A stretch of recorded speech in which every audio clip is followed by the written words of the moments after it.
Bonjour à tous et à toutes, merci de nous retrouver sur 6 TV mais également sur 6 Radio. Bienvenue à tous et à toutes dans Ramadan sur 6 TV mais également sur 6 Radio. Cette émission vous parviendra du lundi au vendredi de midi à 13h. Comme il est de coutume durant toutes ces années, nous serons avec Oustaz Mohamed Ramadan Ba. Salam alaikum wa rahmatullahi wa Wa alaikum salam wa rahmatullahi wa barakatuh. C'est un plaisir, encore une fois, de vous retrouver chaque année, pratiquement sur la même chaîne, pour parler toujours de l'islam. On rend grâce donc à Allah pour ce cadeau qu'il nous fait. Masha'Allah, le plaisir est partagé. Voilà. Avec lui, donc, on va tenter de vous aider pendant tout au long de ce mois de Ramadan, tous les jours, de midi à 13h. On parlera pour ce premier thème de qui, quand et comment jeûner le mois de Ramadan. Pour commencer, Oustaz, qui est habilité à faire le mois de Ramadan? Bismillah ar-Rahman ar-Rahim. Alhamdulillahi Rabbil Alamin. Wassalatu wassalamu ala ashrafil mursalin. Nabina Muhammadin. Wa ala alihi wa sahbihi wa sallim. Wa ba'd. Assalamu alaikum wa rahmatullahi wa barakatuh. Louange à Allah, Seigneur de l'univers, paix et salut sur le sceau du messager, Mohammed ben Abdallah. J'atteste qu'il n'y a de divinité qu'Allah et Mohammed est son serviteur et messager. Frères en islam, après cette salutation divine, Inch'Allah, comme l'a dit le frère Bari, nous allons Inch'Allah parler de ce mois béni de Ramadan. Comme vous venez de le dire, c'est qui est quand et comment. Je préfère qu'on commence par quand. Quand il faut jeûner. Parce que il faut savoir d'abord le moment et avant de chercher qui doit le faire. Maintenant, si nous prenons le moment, quand, bon, là, le mois de Ramadan a déjà commencé. Nous savons, le prophète paix salut sur lui a dit, Soumu li ru'yatihi wa aftiru li ru'yatihi. Jeûnez lorsque vous apercevez le croissant lunaire, c'est-à-dire le croissant lunaire de Ramadan, et rompez le jeûne, c'est-à-dire à la fin du mois de Ramadan, lorsque vous apercevez le croissant lunaire de Shawwal. Shawwal, c'est le mois qui suit Ramadan. Ramadan, c'est le 9e mois, et Shawwal, c'est le 10e mois, lunaire. Donc, on ne doit pas jeûner avant l'apparition du croissant lunaire. C'est lorsqu'on a aperçu le croissant lunaire, c'est à partir de ce moment que nous devons formuler l'intention de jeûner le lendemain ou de jeûner le mois en entier. Ça, le 29e jour du mois de Sha'ban. Sha'ban, c'est le mois qui précède Ramadan. Donc, le 29e jour, nous observons, si nous apercevons le croissant lunaire, c'est-à-dire du mois de Ramadan, le lendemain, c'est Ramadan. Dans le cas échéant, nous complétons le mois de Sha'ban à 30 jours. Et donc, c'est ce qu'on a fait cette année, puisque le mois de Sha'ban a été complété à 30 jours, puisque le 29e jour, nous n'avons pas aperçu le croissant. Donc, nous avons complété le mois de Sha'ban à 30 jours. Donc, nous avons commencé le mois de Ramadan après les 30 jours ou le 30e jour du mois de Sha'ban. Donc, ça c'est extrêmement important. Et maintenant, nous revenons en arrière, mais c'est extrêmement important de le signaler, puisque ça vient encore à la fin de ce mois de Ramadan. C'est la même chose. Maintenant, si le 29e jour, nous n'avons pas aperçu le croissant lunaire, nous ne devons pas jeûner le lendemain. Par exemple, il y a certains qui disent, bon, puisque nous sommes le 29e jour, donc en tout cas, moi, je vais formuler l'intention de jeûner demain. Bon, si c'est Ramadan, ok, si c'est pas Ramadan, bon. Non, non, non. Ça ne se fait pas comme ça. Ça ne se fait pas comme ça. D'accord. Ça, c'est formellement interdit par le prophète, paix et salut sur lui. Là où il nous enseigne, Man soma shak fakad aso abal Qasim. Toute personne qui jeûne le jour du doute, cette personne a désobéi à Abba al-Qasim, c'est-à-dire au prophète paix et salut sur lui. On lui appelle Abba al-Qasim parce qu'il avait un fils qui s'appelait al-Qasim. Donc ça, c'est le prophète. Donc on ne jeûne pas le doute. On jeûne dans la certitude qu'on a aperçu le croissant lunaire, ou bien le mois de Shaban a été atteint, a été complété à 30 jours. Donc ça, c'est extrêmement important. C'est la même chose aussi à la fin de ce mois de Ramadan. Nous savons, à la fin du mois, c'est 29 ou 30 jours. Le 29e jour, nous observons le croissant lunaire. Si nous voyons le croissant lunaire, tant mieux, le lendemain, c'est la fête de Tabaski. C'est la fête, ça fera autant pour moi, c'est la fête de Ramadan. De l'Aïd el-Fitr. Dans le cas échéant, nous complétons le mois de Ramadan à 30 jours. Donc, c'est comme ça aussi, c'est comme ça pour le mois de Ramadan. Donc, ça, c'était au départ, c'est comme ça. Donc, après avoir vu la lune, ou bien, si on a été informé que la lune a été observée quelque part, puisque le prophète dit dans un hadith, si une seule personne, un musulman, doué d'honnêteté et de sincérité, observe la lune, cela peut être valable pour tous les musulmans du monde. Cela peut être valable pour tous les musulmans du monde. Ça, c'est une version. Il y a une autre version qui dit, bon, les musulmans qui habitent dans la même contrée, c'est-à-dire qui habitent dans le même pays, eux aussi, ils peuvent dire, bon, nous gênons si quelqu'un parmi nous, c'est-à-dire dans notre pays, a observé la lune. Si la lune a été observée quelque part dans notre pays. Ça aussi, c'est valable. Donc, il y a une divergence, mais les deux sont valables. Si vous gênez parce qu'il y a un musulman dans le monde qui a observé le croissant lunaire, c'est valable. Si vous dites aussi, non, moi, j'attends que un habitant de mon pays observe la lune, et maintenant nous avons les autorités ici, les autorités religieuses. J'attends si les autorités religieuses donnent le feu vert. Bon, le croissant lunaire a été observé, donc ils nous autorisent de jeûner. Donc je jeûne puisque la lune a été observée. Ou bien si vous-même vous avez observé la lune. Donc tout cela est valable pour le jeûne. Vous êtes sur 6 Radio, mais également sur 6 TV. Dans cette émission Ramadan sur 6, on parle donc de ce thème, quand est-ce qu'il faut pouvoir jeûner. C'est de ça donc qu'on parle. Alors la particularité de cette année, surtout en Guinée, et d'ailleurs dans le monde entier, c'est qu'il n'y a pas eu de discorde, il n'y a pas eu de complications, de problèmes par rapport au début de ce mois de Ramadan. Effectivement. Tout le monde a débuté au même moment. Qu'est-ce qui a expliqué cela? Effectivement. Ça, c'est très rare. C'est très rare. Ça, c'est une très très bonne chose.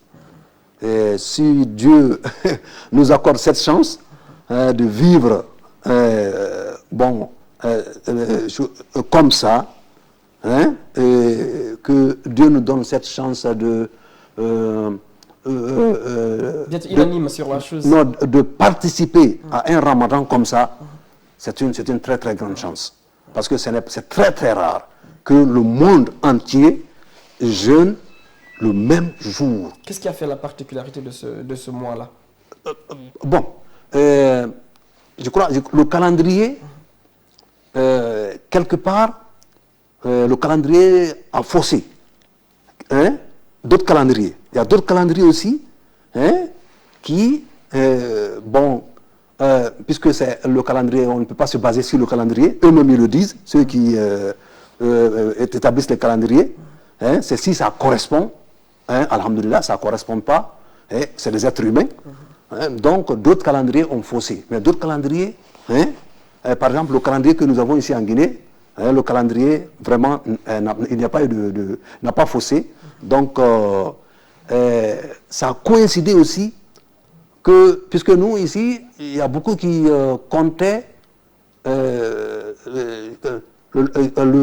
29e jour, quand les autres là-bas c'était le 30e jour, et il y a certains qui comptaient ici le 29e jour. Et Dieu a fait que ce 29e jour qu'ils comptaient ici, le croissant est apparu. Et là-bas, eux, c'était déjà, ils comptaient le 30. Donc il y a eu coïncidence. Donc voilà pourquoi tout le monde a jeûné le même jour. C'est important quand même qu'on le rappelle. Après, l'autre question que j'ai envie de poser, c'est par rapport à la crédibilité aujourd'hui que jouissent les responsables religieux des pays. En Guinée, par exemple, il y a beaucoup qui ne croient pas en ce qu'ils disent ou en ce qu'ils font. Mais est-ce que quelque part, quand il s'agit de commencer le ramadan ou bien de faire la prière de l'Aïd el-Fitr, est-ce qu'il ne faut pas en fait se référer à ce que les religieux disent? Non, il faut se référer aux religieux. Ça, c'est extrêmement important. Dans un pays, on ne peut pas vivre dans le désordre. Et s'il n'y a pas d'autorité, c'est le désordre. Une mauvaise autorité vaut mieux de vivre sans autorité. Ça c'est dit. Donc c'est extrêmement important d'accorder du respect, du crédit aux autorités. Parce que ils ne peuvent pas, en tout cas, tout le monde, toutes les autorités ne peuvent pas être unanimes sur quelque chose qui n'est pas vrai. Et dire ça au peuple, non. Donc, il faut accorder du respect et du crédit aux autorités. Ça, c'est la religion même qui dit. Obéissez en Dieu et en son prophète et à vos autorités. À vos autorités, ça, c'est une recommandation divine. Donc, il faut accorder du respect aux autorités. Et on doit suivre l'autorité. On doit suivre les autorités. Lorsqu'ils nous demandent de jeûner, nous devons jeûner. Nous devons jeûner. Pardon. Si ils nous demandent de rompre le jeûne, on doit rompre le jeûne. Donc c'est ça, c'est ce que l'islam dit. On peut ne pas avoir vu par exemple le croissant lunaire en Guinée, mais comme vous l'avez dit par rapport à la première thèse, si dans un autre pays on a vu le croissant lunaire, les autorités de ce pays peuvent se prévaloir de cela et demander à ce que son peuple puisse commencer le ramadan. Oui, ça, c'est ce qui a été dit. Bon, c'est ce qui me pèse sur la balance même. C'est ce qui pèse. Le premier hadith que nous avons lu. Si une seule personne observe le croissant lunaire dans le monde, cela peut être valable pour tous les musulmans du monde. Donc tout le monde peut jeûner. Donc, à plus forte raison, maintenant, si les autorités disent, bon, la lune n'a pas été aperçue dans notre pays, mais la lune, le croissant est apparu au Mali ou en Côte d'Ivoire, au Sénégal. Donc, les mêmes heures. On a les mêmes heures. Donc, s'ils nous autorisent, ils nous demandent de jeûner, nous devons jeûner. Nous devons jeûner. S'ils nous demandent de rompre aussi, on doit rompre. Donc, c'est ça.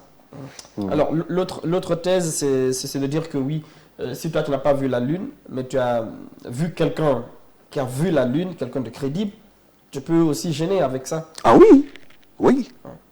Il n'y a pas de forcément. Par exemple, il faut le voir toi-même. Par exemple, nous, voilà, il faut le voir toi-même. Par exemple, en Guinée ici, le croissant est apparu dans beaucoup d'endroits, dans le pays. Mais à Conakry ici, je crois, on n'a pas, le croissant n'est pas apparu. Donc, mais nous jeûnons. Sinon, dans beaucoup d'endroits dans le pays, le croissant est apparu. Vous êtes sur Ramadan sur 6 TV, naturellement sur 6 Radio 105.9. On est avec Oustaz Mohamed Ramadan Ba. Avec lui, donc, on parle de ce thème comment, quand et qui doit jeûner. Vous avez compris quand est-ce qu'il faut jeûner. C'est le premier point du thème qui a été abordé par notre spécialiste des questions islamiques, Oustaz Mohamed Ramadan Ba. À présent, nous allons parler de comment. Qui, D'accord. qui doit gêner avant de venir à comment gêner. Alors, qui doit gêner voilà, faire le ramadan en un mot? Ok. Bon, il est demandé à tout musulman de jeûner. Tout musulman. Hein? C'est aux musulmans qu'on demande de jeûner. Le ramadan. Le ramadan, c'est pour les musulmans. Il y a aussi le carême. Pour les... Voilà, justement, c'est différent. Le carême, ce n'est pas musulman. C'est ramadan qui est musulman. Donc, il est demandé à tout musulman qui a atteint l'âge de la puberté, que ce soit un homme ou une femme, de jeûner. Donc, excepté quelques-uns. Par exemple, celui-là qui est malade, puisque l'islam c'est la facilité, l'islam c'est la religion de la facilité, c'est la religion de la tolérance. Donc celui-là, l'islam ne lui demande pas de jeûner. Et à moins qu'il peut supporter le jeûne et la maladie.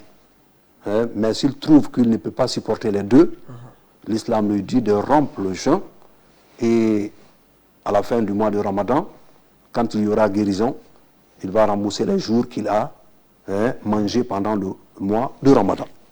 Donc il y a le malade, il y a le voyageur.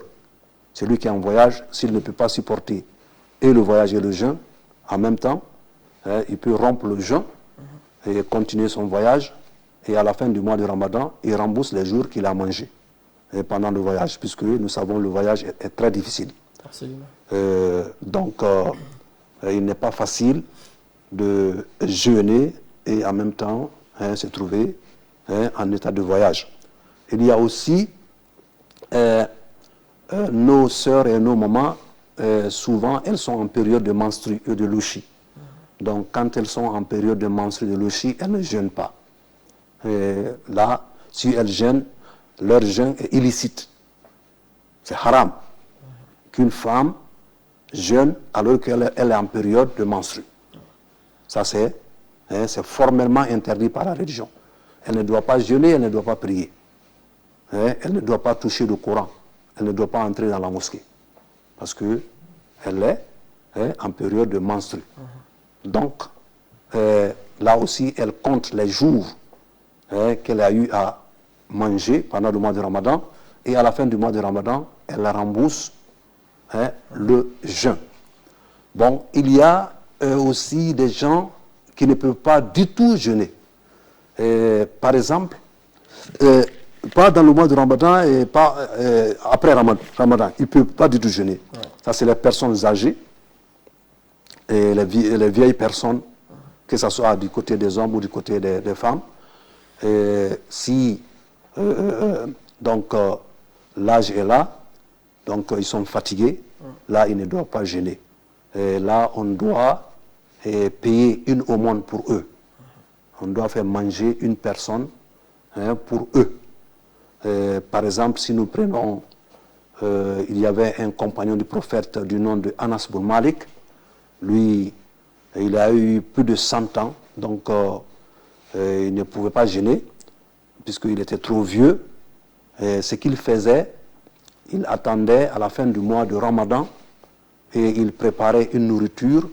Il appelait 30 personnes ou 29 personnes et ces personnes venaient manger cette nourriture jusqu'à leur faim et ensuite ça compensait leur jeûne, son jeûne. Donc on n'est pas en fait obligé de le faire par jour et par personne. On peut regrouper les 29 personnes ou les 30 personnes. Justement. Juste après la fin du mois de Ramadan. Justement, à la fin du mois, on peut préparer une nourriture, une bonne nourriture, et puis ils viennent, ils mangent là, et ça compense. Oui, on peut aussi donner par jour aussi, il n'y a pas de problème. Mais tu peux pas aller quand même, tu peux pas réunir, c'est-à-dire au-delà de 29 ou 30 personnes. Ou est-ce que tu peux le faire aussi? Non, si, on peut le faire. On peut le faire. Lorsque vous augmentez dans le bienfait, ça vous augmente les biens. Donc il n'y a pas de problème, même s'il y a 40 personnes qui viennent, il n'y a pas de problème. Mais qu'ils mangent à leur faim. À leur faim. Ouais. Mais il ne faut pas appeler moins de 30 ou moins de 29. Par exemple, les 25, voilà. Voilà, donc il faut appeler 29, 30 ou au-delà. Est-ce que c'est aussi valable pour une personne qui est malade, qui sait de toute façon peut-être qu'elle va guérir, mais qui décide de ne pas gêner, mais de faire cette aumône-là? Non, non, non, non, non, c'est pas valable. Ça, c'est comme nos soeurs ou nos mamans. Donc, cette maladie, qu'on espère être guérie. Ouais. Les femmes en grossesse. Les femmes en grossesse, les femmes qui allaitent. Donc là, non, elle ne doit pas faire le moine. On ne doit pas faire le moine. Et le malade aussi, qui attend la guérison, ne doit pas faire le moine. C'est quand il y a des maladies aussi, quand il est condamné. Cette maladie, les docteurs lui confirment ça ne guérit pas. Donc, il y a de ces malades aussi, même il y a des diabétiques qui ne peuvent pas, qui ne supportent pas la faim, supportent pas du tout la faim. Ceux-là aussi, ils doivent donner l'aumône à la place du jeûne. Parce que, comme on l'a dit à l'entame, l'islam c'est la facilité, il n'y a rien de difficile en islam. Donc, il ne faut pas mettre sa vie en danger. L'islam interdit cela. Voilà, tout le koubiaidi koumila tahaluka. Donc, il ne faut pas mettre sa vie en danger. Si on ne peut pas du tout supporter la faim, on donne le monde et puis on préserve sa vie. La vie, elle est sacrée. En matière de l'islam, elle est vraiment sacrée. Vous êtes sur 6 TV, mais également sur 6 Radio. Avec nous, Oustaz Mohamed Ramadan Ba, comme toutes ces années, on évoque pour ce premier numéro le thème comment, d'abord quand, comment et qui doit gêner. On est sur le point de qui doit gêner. Vous avez parlé tout à l'heure de ceux qui sont habilités à gêner. Il faut d'abord être musulman, vous l'avez rappelé. Oui. Il faut avoir l'âge de la puberté. Mais aujourd'hui, par exemple, quand on prend la morphologie de certaines personnes, ils peuvent avoir atteint par exemple, cet âge de la puberté, mais ils ont une morphologie, ils n'ont pas tellement l'âge. Ça peut arriver à 13 ans, à 14 ans. Est-ce que tu es obligé de faire tout le mois de Ramadan ou bien tu peux le faire à moitié? Non, une fois atteint l'âge de la puberté, il faut jeûner. Voilà pourquoi, même pour les enfants qui n'ont pas atteint l'âge de la puberté, il faut les apprendre à jeûner. Il faut les apprendre à jeûner. Parce que si on ne les apprend pas à jeûner très tôt, il se peut qu'ils ne pourront pas supporter le jeûne. Ah, parce que moi, mon enfant, il a 7 ans, mais il m'oblige à le réveiller à 4 h du matin. Il gêne jusqu'à 10 h, parfois jusqu'à midi. Alors, voilà, c'est ça, c'est comme ça. Les compagnons, c'est comme ça qu'ils faisaient. Ils partaient avec les enfants, ils jeûnaient jusqu'à midi, jusqu'à 13 h, jusqu'à 11 h. Lorsqu'ils voient que l'enfant il ne supporte plus, ils lui donnent quelque chose à manger. Donc c'est comme ça qu'il faut apprendre les enfants, petit à petit. C'est comme la prière aussi. C'est petit à petit qu'il faut l'apprendre, il faut l'initier. Là, comme ça, il va grandir avec. Une fois atteint l'âge de la puberté, il est habitué, donc il va jeûner sans problème. Ou bien la prière, il va prier sans problème. Mais si on attend que l'enfant atteint l'âge de la puberté, avant de lui dire, bon, maintenant, cette année, tu dois jeûner obligatoirement, parce que tu as atteint l'âge de la puberté, ça sera très, très difficile pour lui. C'est comme vous les sportifs, vous savez, vous avez vu. Ah non, je vais vraiment venir, je vais en venir avec ça. Justement, c'est ça. Il y en a beaucoup qui ne gênent pas parce qu'ils jouent au foot. Ils jouent un match de football, par exemple. Ou d'autres qui gênent pendant qu'ils jouent. Non, ce n'est pas ça que j'avais voulu dire. J'avais voulu dire, vous avez vu maintenant, lorsque l'enfant il apprend à jouer quand il est petit, il commence quand il est petit à jouer, il grandit avec. Il devient un bon footballeur. Il devient un bon footballeur, mais si on attend qu'il grandit avant de commencer... Non, il ne pourra pas. Voilà. C'est comme les études aussi, tu ne peux pas attendre quand tu vas grandir pour apprendre ça. Justement. Maintenant, ma question relative aux sportifs, par exemple, oui.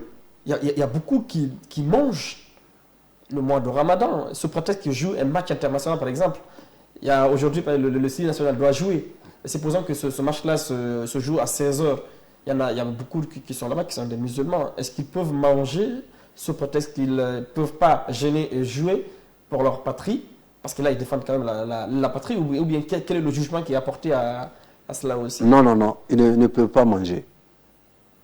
Ils doivent jouer comme ça. Ah, l'islam est au-dessus de tout. L'islam est au-dessus. Quand on est musulman, on est musulman.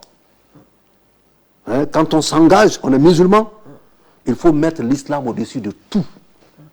Mais ils ne peuvent pas servir bien la patrie en ce moment. Il faut commencer à servir d'abord l'islam. C'est l'islam d'abord qu'il faut servir, avant de servir la patrie. Oui, c'est l'islam d'abord qu'il faut servir. Est-ce que s'ils décident de manger un seul jour, ils sont obligés de rembourser le jour là ou bien faire les 64 jours, je sais pas. Non, non, non, non, pas ça d'abord. C'est pas la question. Ils ne doivent pas manger. C'est s'ils voient, ils peuvent supporter le jeûne et le match, tant mieux. Ils ne peuvent pas supporter le jeûne et le match. L'islam leur dit de laisser le match et de jeûner. Mais c'est leur travail, c'est là qu'ils gagnent leur vie. Ah, c'est à eux de voir. En tout cas, c'est le jugement de l'islam. S'ils voient qu'ils ne peuvent pas supporter le jeûne et le match, c'est le match qu'ils doivent abandonner. Maintenant, s'ils décident de jouer, s'ils décident de jouer en n'étant pas à jeûne, quel est le jugement qui est apporté à cela aussi? En n'étant pas à jeûne, ils ont commis un grand péché. Un grand péché qui demande qui demande qu'ils se reconvertissent. À l'islam? Oui. Oui, c'est un très très grand péché. On ne doit, nous avons évoqué les raisons qui font que le musulman ne peut pas jeûner. C'est la maladie, c'est le voyage, c'est être enfant. Être fou, par exemple. Le fou, il non, non, non. On va avoir ses facultés. Ça aussi, ça demande être en bonne santé. Être en bonne santé entre dans ce point. Parce que celui qui ne possède pas ses facultés n'est pas en bonne santé. Ou bien. Donc, et ensuite, nos mamans, en période de menstrues, de lochi, c'est tout. Ou bien le vieillard, qui ne supporte plus le jeûne, ou bien quelqu'un, naturellement, l'appareil digestif ne supporte pas la faim. Voilà, c'est ceux-là. Mais toi, tu peux supporter le jeûne. Il n'y a rien au monde qui peut t'empêcher. À moins que des mécréants viennent te forcer. Forcément, tu dois manger. Là, ça ne vient pas de toi. Pour sauver ta vie. Pour sauver ta vie. Tu ne manges pas, on te tue. Ah, là, ça ne vient pas de toi. Mais il n'y a aucune contrainte. Il n'y a aucune contrainte. Toi-même, tu décides de manger dans le mois de Ramadan, un jour. Ah là, tu commets un grand péché. Oui, mais il y a dans certains clubs, par exemple, même si tu veux jeûner, on vous exige on vous oblige de manger. Non, mais ce n'est pas obligatoire de jouer. Ce n'est pas obligatoire. Après, sinon, vous perdez votre travail. Vous perdez votre famille. Vous perdez votre travail, mais vous ne perdez pas votre vie. Et la terre est vaste. Et c'est Dieu qui est le maître des recherches. La recherche appartient à qui? À Dieu. À Dieu. Absolument. On est dans Ramadan sur 6, naturellement, et 6 radio avec nous, Oustaz Mohamed Ramadan. Avec lui, on développe donc ce premier thème de ce premier numéro, quand, qui et comment jeûner. À présent, nous allons bien sûr aborder cet aspect du thème, comment jeûner, parce que c'est extrêmement important. On a dit quand est-ce qu'il faut jeûner, vous avez expliqué cet aspect-là. Vous avez dit qui est-ce qui est habilité à jeûner, qui n'est pas habilité à jeûner. Et comment maintenant observer ce jeûne?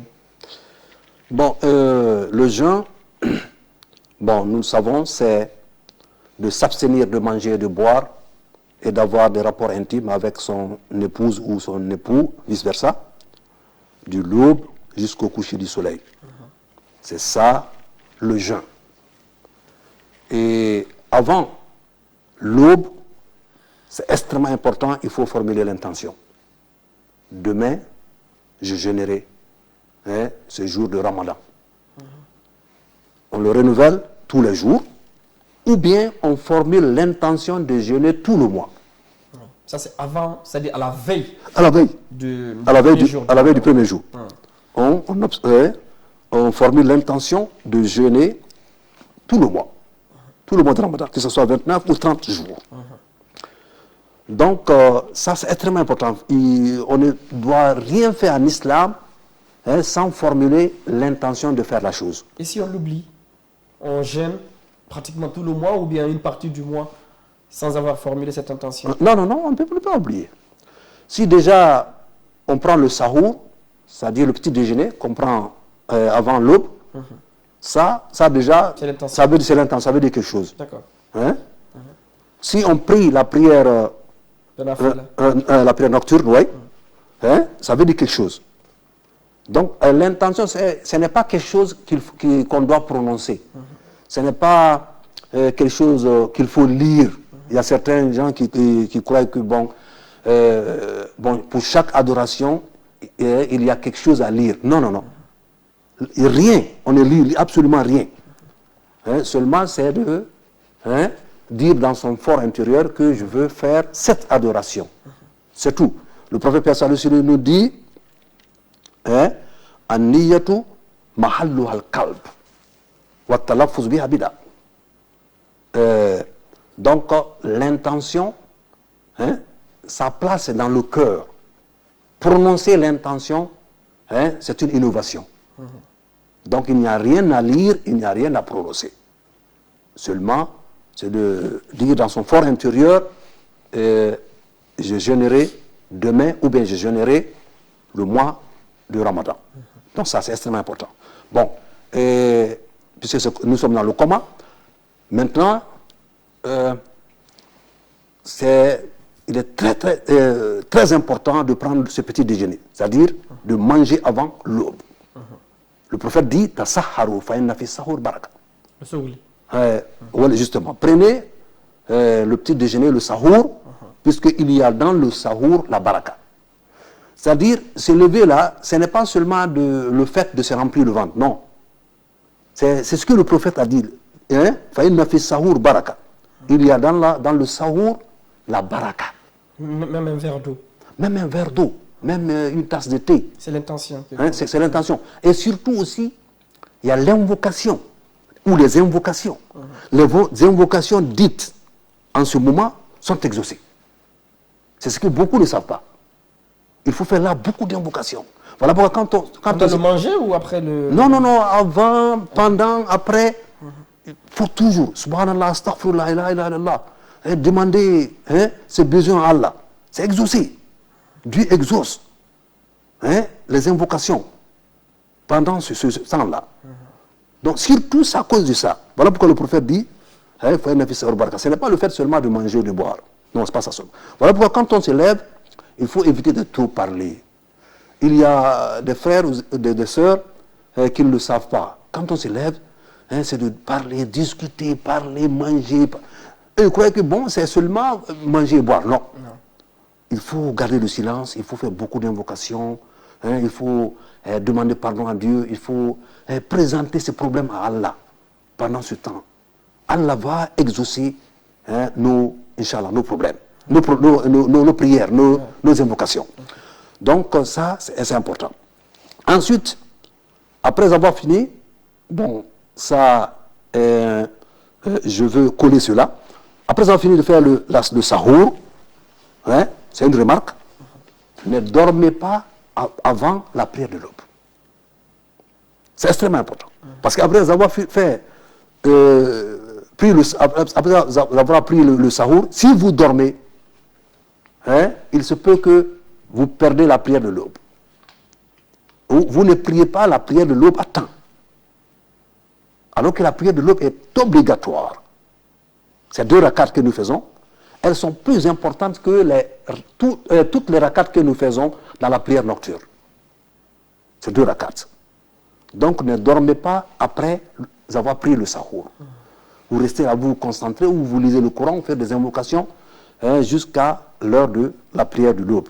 Vous priez l'aube, maintenant si vous vous revenez, vous pouvez vous reposer un peu, ou bien vous allez au travail. Maintenant vous continuez le jeûne. Pendant la journée, il faut faire beaucoup d'invocations. Le mois de Ramadan n'est pas comme les autres mois. Il faut garder le silence, il faut faire des invocations, il faut lire le Coran, il faut beaucoup prier. Et surtout, toujours souvenez-vous que vous êtes dans le mois de Ramadan. Donc vous devez changer de comportement. Absolument. Vous devez changer de comportement. Vous ne devez pas vous comporter comme si vous êtes dans un autre mois. Vous êtes dans le mois de Ramadan. Vous devez être patient, tolérant, doux. On ne doit pas vous voir la main serrée, fâché. Même quand on vous appelle ou quand on vous demande un petit service, vous criez, vous... Non.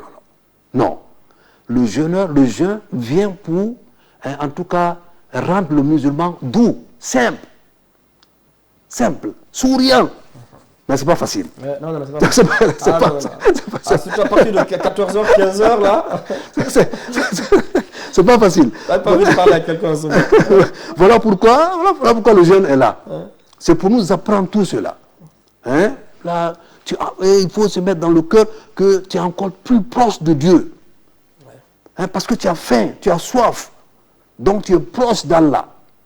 Et là, tout ce que tu demandes à Allah, il se peut que Allah exauce tout ce que vous demandez. Donc il faut se rappeler tout ça. Vous êtes dans la rue, dans la circulation. Faites bien les choses. Comportez-vous bien envers tout le monde. À partir de la famille d'abord. Votre famille là-bas. Soyez doux, soyez simple. Soyez simple. Avec les enfants, avec vos époux. Tout le monde, soyez simple, doux et tolérant. Et dans la circulation, non, soyez tolérant. Et on doit vous différencier de celui qui ne gêne pas.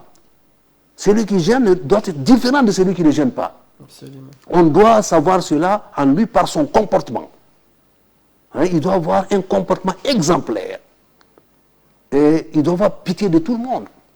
Et partager. Et partager aussi tout le monde. Il doit être quelqu'un généreux. Le prophète salut sur lui était très très généreux. Mais dans le mois de Ramadan, il était encore plus généreux. Donc c'est ce que nous devons suivre.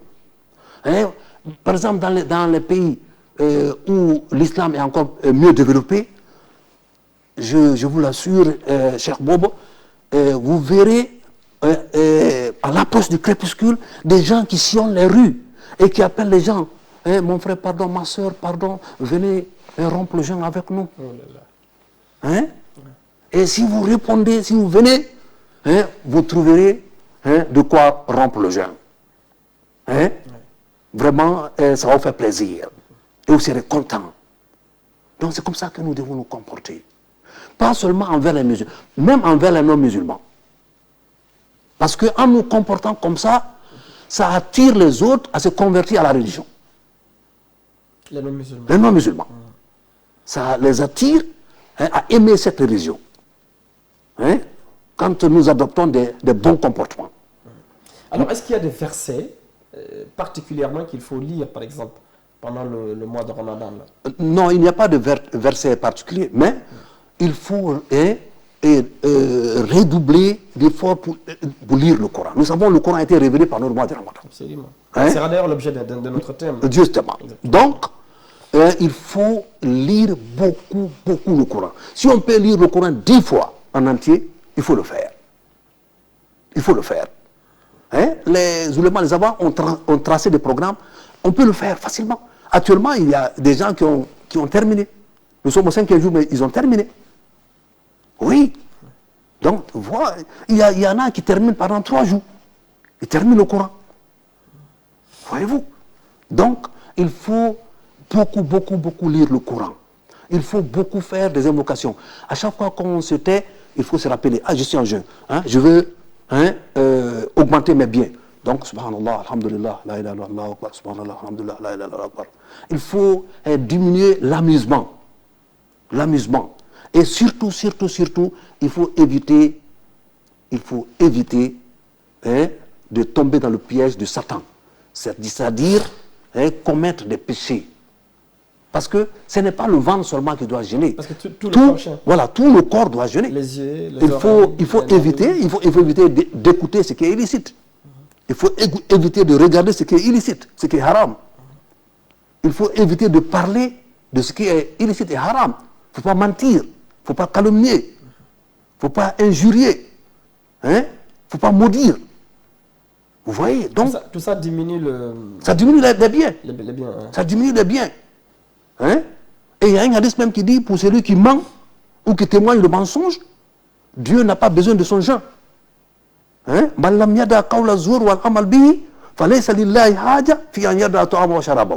Celui qui ment ou qui témoigne le mensonge, Dieu n'a pas besoin qu'il abandonne sa nourriture ou sa boisson. Ça, c'est un hadith du prophète qui le dit. Donc, il faut éviter tout cela. Maintenant, à l'approche du crépuscule, c'est extrêmement important. Là aussi, voici comment rompre le jeûne. D'abord, il faut rompre le jeûne tôt. Une fois que le soleil a disparu, et on est dans le crépuscule, le muezzin a commencé à appeler à la prière, il faut commencer à rompre le jeûne. Ou bien, vous n'êtes pas à côté d'un muezzin, mais vous connaissez l'heure. Les autorités religieuses, ils ont établi un calendrier du premier jour jusqu'au dernier jour. Le matin, quand est-ce que nous devons arrêter de manger? Le soir, quand est-ce que nous devons commencer à manger? Donc, vous avez ce calendrier avec vous. Donc, il est l'heure, vous commencez à rompre le jeûne. Ne retardez pas. Quand vous retardez, vous diminuez vos biens. Parce que Dieu nous dit dans le Saint-Coran, Summa atimmu siyama ila layl. Il ne nous dit pas Summa atimmu siyama fil layl. C'est pas la nuit. C'est pas dans la nuit. C'est vers la nuit. Ou à l'approche de la nuit. Donc quand vous retardez de rompre votre jeûne, vous diminuez vos biens. Donc on n'est pas obligé d'attendre l'appel du muezzin. Si nous connaissons déjà l'heure, en ce moment je crois que c'est quoi? C'est 19h... 19h11. 19h11. 19h11. Dès qu'il est 19h11, on n'a pas besoin d'attendre l'appel du muezzin. Justement, on peut rompre le jeûne. Donc il ne faut pas retarder. Il faut rompre le jeûne très tôt. Mais pas rompre le jeûne avant le coucher du soleil. Donc là, ça aussi. Est-ce qu'il peut être 19h11 alors que le soleil est encore visible? Non. Ah bon. Actuellement, non. D'accord. Non. Alors, actuellement... Avec ça l'appel du muezzin, dès qu'il est 19h11, on peut rompre le jeûne. On peut rompre le jeûne. Voilà. Là-bas aussi, il y a une autre question. Il y en a d'autres qui attendent de prier avant de rompre le jeûne. Et il y en a d'autres qui rompent le jeûne, avant de prier. Qui mangent. Là, ce n'est pas rompre le jeûne, c'est de manger. Parce que rompre, c'est de prendre une date ou bien de l'eau. De manger. Non, si c'est rompre, c'est-à-dire prendre une date ou bien de l'eau, ça, si vous attendez après la prière, vous avez diminué 50% de vos biens. Oui, parce que vous retardez de rompre le jeûne et vos biens diminuent. Et vous rompez à temps le jeûne, vos biens augmentent. C'est ce que le prophète a dit. La tazalu ummati baraka ma ajjalul futura wa akharu suur. Donc il faut rompre le jeûne très tôt. Et puis retarder le sahour. Exactement. Retarder le sahour. Là aussi, ma question, en fait, c'est justement par rapport à ça. C'est-à-dire le petit déjeuner qu'on prend à partir de 4 heures. C'est vrai qu'il y a le calendrier qui est établi, l'heure du calendrier qui est établie. Mais parfois, les gens ne tiennent pas compte de ça. Ils tiennent compte de l'appel du muezzin. Non, il ne faut pas attendre l'appel. Parce qu'on doit rompre avant l'appel. C'est la Torah illumine un homme. Parce que qu'on n'a pas prononcé cette expression, cette phrase-là, les gens peuvent continuer à manger. Non, il faut. Ce qui est demandé ici, c'est d'attendre l'heure établie. L'heure établie. Puisqu'il y a des gens, maintenant, ici, chez nous ici, qui disent le As-Salat Khayrun Minan Nawm au premier appel. C'est-à-dire, ils le font à 4 heures ou bien ils le font à 5 heures. Il y en a. Il y a une divergence, mais c'est valable aussi. Selon leur compréhension. C'est valable. Le calendrier peut dire arrêtez de manger à 25. Oui. Salat Khayrun Minan Nawm est prononcé à 30. Mais si vous le faites, si vous arrêtez de manger à partir de 28, ça veut dire que vous n'avez pas mangé, le jour de Ramadan. Non. Ce que je veux dire, puisqu'il y a des gens maintenant, il y a des mosquées ici, qui font le As-Salat Khayrun Minan Nawm à 4 heures. 4 heures. Oui. y a des gens là, il y a de ces mosquées. Donc faites beaucoup attention. Donc il ne faut pas se baser sur le as-salat khairum minan nawm. Il faut se baser sur le calendrier. Sur le calendrier. Mais ce que nous savons ici en général, as-salat khairum minan nawm, on doit arrêter de manger avant le as-salat khairum minan nawm. Mais puisque maintenant ces gens-là existent, il faut faire beaucoup attention. Il faut faire beaucoup attention. Il faut suivre le calendrier. Le calendrier nous dit 5h25, 5h26. Donc il faut suivre le calendrier. Ça, c'est extrêmement important. Maintenant, on revient au crépuscule, à la prière du crépuscule. Avant de rompre le jeûne, il faut faire une invocation. C'est extrêmement important. Voici l'invocation. Zahaba Zomaou, Wabtalatil Uruq, Wasabatal Ajru, Inch'Allah. Après, maintenant, vous demandez tout ce que vous avez comme problème à Allah Tabarak Ta'ala. C'est exaucé. Mais là aussi, il y a beaucoup qui oublient. Puisque là, la nourriture s'est présentée. Voici toutes sortes de nourriture, toutes sortes de boissons. Donc, une fois le muezzin commence à appeler, ils s'adonnent à la nourriture et ils oublient complètement les invocations. Ça, c'est une erreur. Ça, c'est avant de rompre. Avant de rompre. Avant de rompre le jeûne. Il faut faire cette invocation. C'est extrêmement important. Même si on ne l'a pas récité, on peut dire les choses chacun dans sa langue. Dans sa langue. Il faut faire, justement, c'est exaucé. C'est extrêmement important. Ça, il ne faut pas l'oublier. D'accord. Et ensuite, avant de faire la prière, il est préférable de bien manger d'abord. Si c'est bouilli, si c'est tout ce que vous avez là-bas, il faut bien manger d'abord et puis après faire la prière du crépuscule. C'est extrêmement important. Voilà. Pourquoi? Parce que si nous mangeons bien, nous allons très bien prier cette prière. Mais si nous ne mangeons pas alors que la nourriture est derrière nous, nous sommes devant, peut-être l'esprit ira sur la nourriture et nous n'allons pas bien faire la prière du crépuscule. Ça, c'est un. Deuxièmement, après la prière du crépuscule, les 2 rakats que nous avons l'habitude de faire, après toute prière du crépuscule, il ne faut pas les oublier.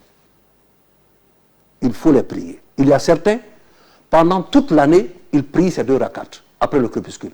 Mais quand le mois de Ramadan arrive, ces 2 rakats qu'on doit prier après le crépuscule, ils ne les prient pas jusqu'à la fin du mois de Ramadan. Ouais, parce qu'après, il prie avant de manger. Voilà, justement. Voilà. En tout cas, on est arrivé au terme de ce premier numéro de cette année encore. Comment gêner, j'espère qu'en tout cas c'est très bien compris. Malheureusement, on n'a pas eu la possibilité de recevoir les téléspectateurs aujourd'hui et les auditeurs dans cette émission-là pour ce premier numéro, mais tout cela va rentrer dans l'ordre dans les jours à venir. Merci en tout cas pour ce premier numéro, pour ce thème développé. On espère que, voilà, déjà que le Ramadan a commencé, la troisième partie de ce thème était extrêmement importante, surtout comment gêner ce mois de Ramadan. C'est valable pour tous les jours, pour tout le mois de Ramadan. Les portes du paradis sont ouvertes pendant cette période-là, les portes de l'enfer sont fermées.